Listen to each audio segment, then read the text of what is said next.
जे गाना में तार दोस्त बनू वो दोस्त के कहिए कि तार गाना उतार दबा दे बल गई रहा तो दोस्त का मतलब हुई ना कि हम गाना कौनी ओकर उतार देना घास दिया सीधे जब भी रही काहे कि रंगदारी मिलल बा विरासत में अरे टाइम न लागी धासत हमनी खड़ा बनी बोल दी हम पटना के भेंट कर ली है अपन जहाँ जहाँ बड़े वहाँ रहेगा दोस्ती पहले तो ये दोस्ती जब भाई खाती भाई खड़ा बा तब भाई खाती कहे का बा कि अरे तोहारा से प्यार यार कब नहीं टूटी अरे केहू के तुरा ले किशन भैया कहाँ बने गीत के लेखक किशन भैया आदरणीय किशन भैया पाइए महाराज जो भोजपुरी में इतिहास रच दिए आप यही से लोग कहेला कि हलचल के चला कइले हलचल बा ई मार्केट में डायलॉग के हो गइल बा कि हलचल के चला कइले हलचल बा तो एक बार हमरा गुरुजी खाती ताली बजा दीजा सब है कहे के का बा ई सब दोस्त खाती कहे के बा अरे कि तोहारा से प्यार यार कब नहीं टूटी केहू के तुरा ले आज भोजपुरी के तमाम बड़े बड़े स्टार का से का गावत नहीं जा लेकिन इतना कम समय में पूज्य गुरुदेव श्री अजीत हलचल गुरुदेव के चेला जन भोजपुरी में कीर्तिमान स्थापित कर देलस आज तक ले भोजपुरी में केहू नहीं खे कइले ई तमाम साजिश तमाम रुकावट के बावजूद जौन पूरा जनता सनी बन के प्यार देता है दोस्ती गाना के वो तमाम दोस्त के हृदय से आभार बा एक बार दोस्ती के नाम पर ताली बजा दी सब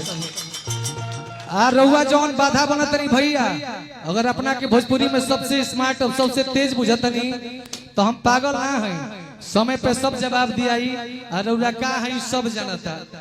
लेकिन हमनी के यार बचपन के हो यारी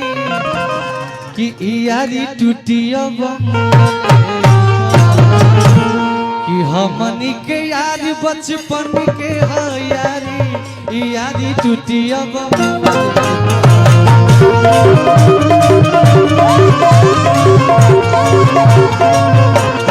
हमनी के यार बचपन के हो यारी यारी टूटी अब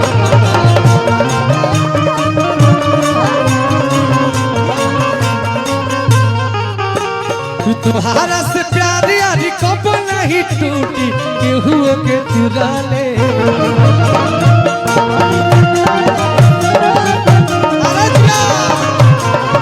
तुम्हारा से प्यार यारी कब नहीं टूटी केहू के तुरा ले हमनी के यार बचपन के है यारी यारी छुटिया मले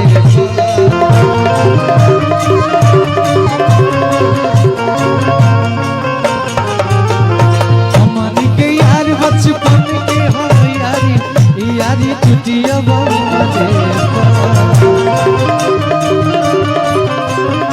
भैया भैया भैया गुरुजी हेने आ जाए मात्र 1.5 से 2 साल भइल बा रउरा अपना शिष्य के ऊपर साक्षात आशीर्वाद रूपी हाथ धइले बाने आज पूरी भोजपुरी देखता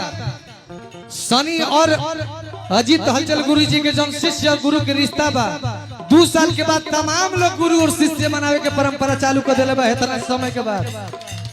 और हमारा सौभाग्य है ये भोजपुरी में हमार माई बाप गॉड फादर केहू नहीं के हम के स्टार के चमचइयो नहीं की कइले हम खाली अपना पूज्य गुरुदेव के शिष्य बन के चरण की सेवा कइले बानी अब फल रुआ सब देतने एक बार हमरा गुरुजी खाती ताली बजा दी रुआ सबे कह क्या बा हमनी के यार बचपन के हो यारी यारी टूटी अब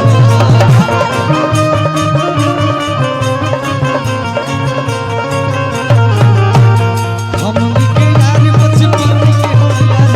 यारी यारी टूटी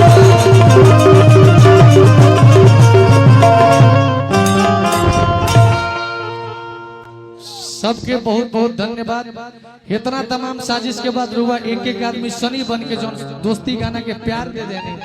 और जौन दोस्ती सनिया के प्रति रुआ सब निभा देले बानी कि विरोधी लोग के दांत खट्टा हो गइल बाटे